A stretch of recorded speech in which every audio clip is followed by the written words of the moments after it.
Estamos de volta com o Brasil News e uma petição virtual que pede o impeachment do ministro do Supremo Tribunal Federal, Alexandre de Moraes, atingiu 1 milhão de assinaturas por volta das 10 da manhã desta quarta-feira.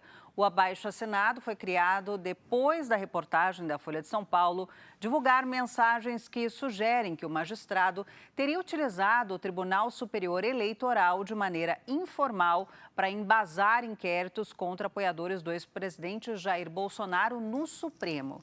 Sobre esse assunto, vamos conversar agora ao vivo com a professora de Direito Público, Virgínia Machado. Professora, seja muito bem-vinda aqui no nosso jornal. Muito obrigada, boa noite a todos que nos assistem. Boa noite. Professora, esse abaixo-assinado é uma forte demonstração popular, mas na prática ele tem alguma validade jurídica, tem força para pressionar o poder público?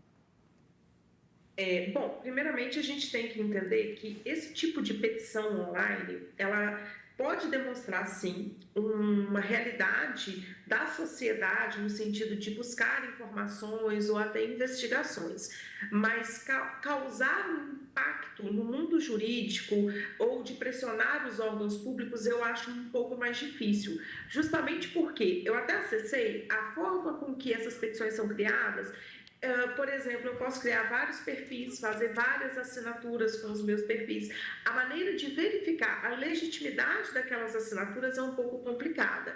Então, eu acho um pouco mais difícil gerar uma pressão efetiva nos poderes públicos de uma forma a incentivar a abertura do processo em si.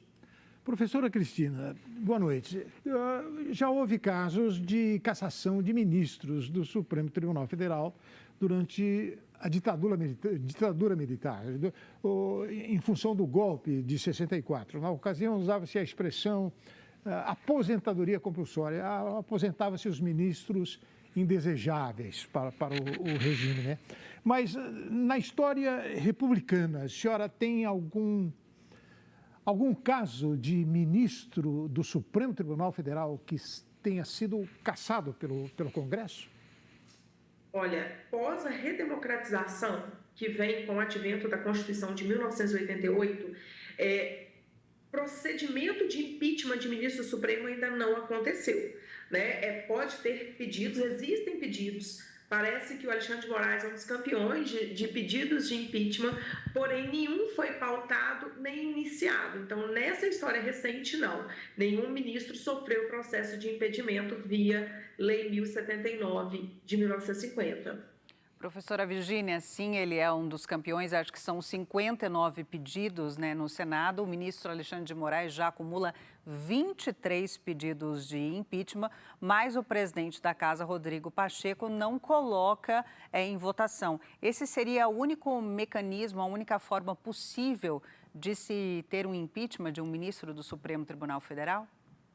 Pois como eu acabei de dizer, a Lei 1079 de 1950, ela determina como que ocorre o procedimento de impedimento, de afastamento de um ministro do Supremo, seja quem for, né? É bem parecido com o procedimento de afastamento do presidente da República. A gente teve, na história recente do Brasil, o afastamento da presidente Dilma, né, em vias de impeachment.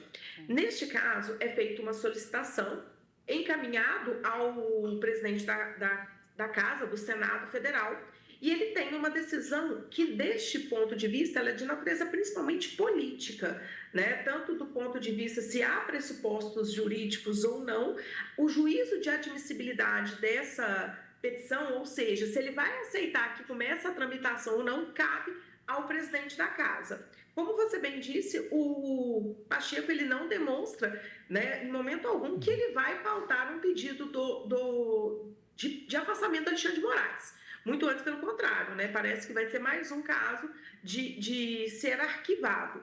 Mas, só para a gente reforçar, não é uma análise por parte do senador, né, do presidente do Senado, ela não é uma análise jurídica, de pressupostos jurídicos existentes, mas muito mais uma análise política da ocorrência.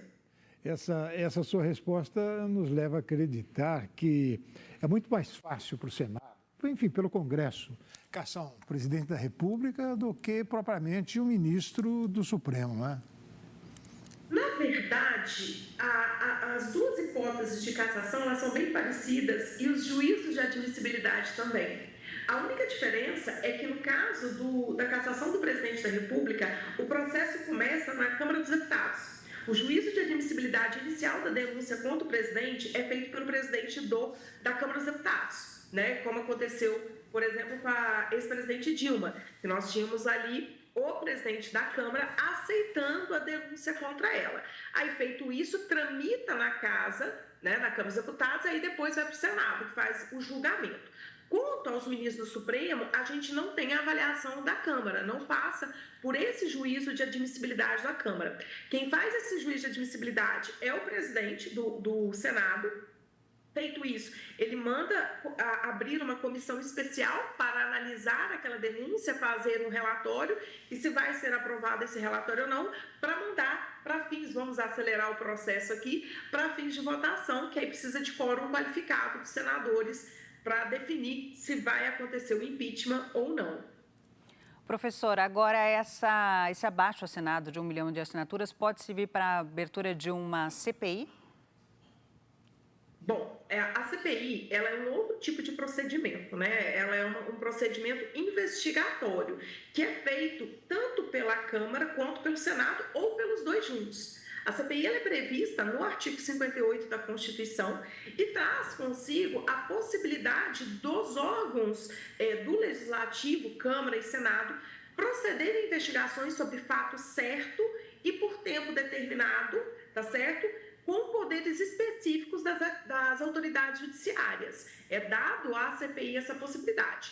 Para que se instaure uma CPI, eu também vou precisar não da assinatura da população, mas sim de movimentação dos congressistas para que isso seja aberto.